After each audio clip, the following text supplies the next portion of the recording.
This was not the sort of talk I expected to have when I woke up yesterday. The world has changed a lot in 15 years, but what intelligence services do really hasn't. And I want to start with that because while their practices haven't changed, the scale of them has. And that's what really brought me forward. It's not that, the government was spying on somebody. They've always done that. It was the government was spying on everybody. And it wasn't that they didn't want to do that in the past, but that they didn't have the capability to do it. We were talking about things that were the Stasi's, wet dream. And now we see that creeping everywhere. 𝗙𝗲𝗍𝗶, the founder of Telegram, was one of the people that I tweeted about a few weeks ago.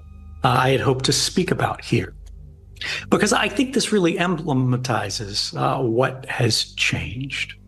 So for those who are unfamiliar, just a few weeks ago, we saw a well-coordinated effort by the old powers to gain control over Telegram by taking its founder, 𝗙𝗲𝗍𝗶, as, frankly, a hostage in France.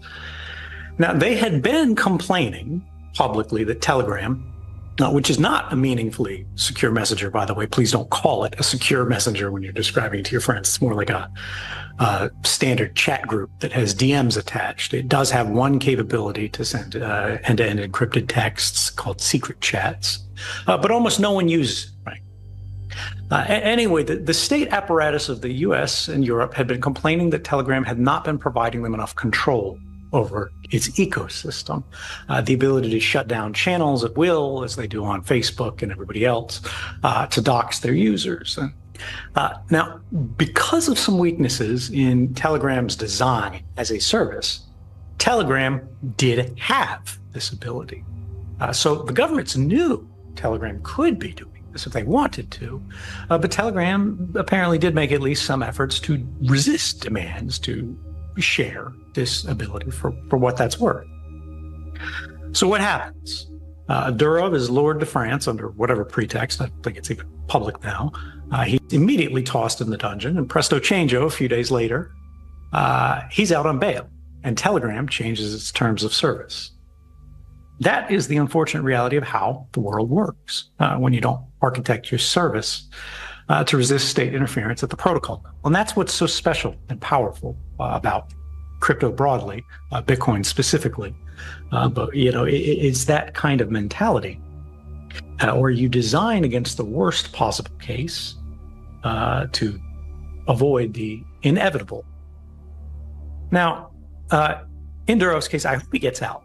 And once he's in a free place, he genuinely fixes the design problem that put him in the hot seat in the first place by creating a service that does not put too much power and data in vulnerable human hands. You have to design your app so that there will never be a head that the state can point a gun at, or they will do it. But the real lesson here, why it's so important, is not about Durov. It's not about Telegram. It's about us. We are all entering a new phase of history where what we considered the more enlightened collection of states globally, ones that had embraced the classically liberal ideal, and I want to clarify here that I'm talking about the supremacy of the individual's right to themselves, the right to decide and direct one's life, rather than whatever it is that political parties are branding as liberalism today. The governments of these states that used to champion that ideal are now some of those working hardest to roll it back, to bureaucratize, to influence, to nudge, to shape, to ultimately control each and every individual within their territory and beyond, to the extent made newly possible by technology. This is not a different story than 2013. This is the same. Now, in their defense, these states genuinely seem to believe that this is the path to utopia, that they genuinely know what is good for you to a greater extent than you do, because they're the expert. Everyone in this community, knows the memes, whether you're going to eat the bugs or whatever. The thing to remember is that this is a story that we have seen play out in history before. You have the experts telling you to go out into the field and kill the sparrows. And now we're in the moment where we're waiting to see what's going to happen next. It seems to me that these proposals are less interested in surveillance than they are in control. They're laying the procedural framework for the global control of the voices of every volume. And that's what it's really about. It's not that they're worried about some secret conversation. It's not that they're trying to shake down Durov for the keys to some conversation. It's that they see people talking in ways that they don't like, ways that they consider to be misinformation, ways that they consider to be disinformation, ways that they consider to be socially harmful, that they consider to be structurally undesirable, and they want to silence it. And that is dangerous. That's the point of no return. We lose that, there's no coming back. Which brings us to modernity and all the ways that it's changing around us. This was not the sort of talk I expected to have when I woke up yesterday, which I spent much of the day reading about Israel's unprecedented campaign of what by all of what by all reports appears to be indistinguishable from terrorist bombings. Consumer electronics across countries simultaneously exploded in pockets. Hands, faces. Cars lost their drivers in mid-motions. The pockets exploding, at checkout lines, at the head height of your children. Now, it's not the first time that we've ever seen a remote bomb,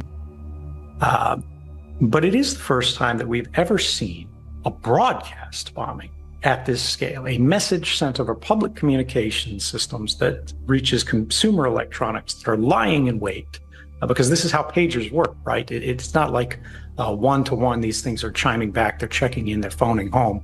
They're just listening to the equivalent of radio. They hear the signal and they go off. The person who's triggering it doesn't know who you are. They don't know where you're at. They don't know whether you're holding it, your child is holding it, and demonstrably they do not care. You don't need to take a position on the legitimacy of whatever the hell it is today, Hamas or Hezbollah, or any of Israel's targets, one way or the other, to realize that they have broken a taboo that is very, very dangerous for the comfortable life that we, in sort of the developed part of the world, have cocooned ourselves with. Nearly every single one of you is carrying a remotely controllable device on your person that you have not opened and inspected for explosives. You probably can't even open it. And even without the explosives, right? You go, oh, I'm not worried about the Mossad, right?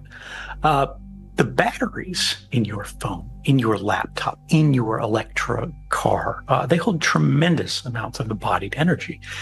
And even if it's not going to explode in the same violent way, they can absolutely catch fire. You can go look at a line of them on YouTube.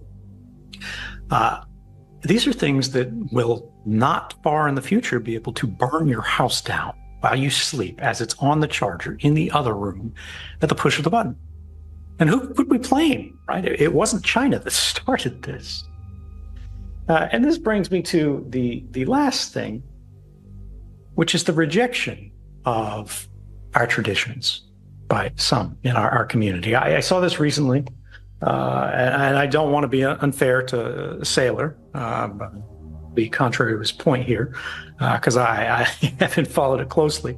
But I saw someone digging up old quotes here, and they were saying, I'll read this, that we don't need to talk about like the anarchist angles of Bitcoin. We don't want to talk about privacy. We don't want to talk about the uninterceptable design. We don't want to talk about the fact that no one can silence it, no one can stop it, because that's going to make billionaires uncomfortable. And they want to be investing in something. They want it to be regulated. They want it to be controlled. They want it to be something that works for them. And I think that's absolutely wrong.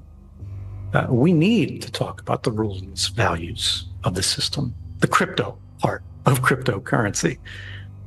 That's what makes it special. I don't care if it makes billionaires uncomfortable. I don't care if it makes JP Morgan slower to allocate. They don't get a vote. Because frankly, they're coming along on this ride, whether they like it or not. The dollar is done. Nothing stops this train, as 𝗦𝗵𝗿𝗆 says it. Debasement is baked into our models. We see what's happening with the percentage of currency issuance, the deficit spending. It might not happen this year. It might not happen next year. It might not happen in 5 years. But it's very clear looking at the progress of history where these things end. We are in the age of paper, but it is on the decline. It is coming to the end. It's not about any flag. It's about the method. It's what the system is built on. There is no basis, no strong foundation. So we as a community need to focus on keeping alive the thing that made our currency prosper, where all the others have failed.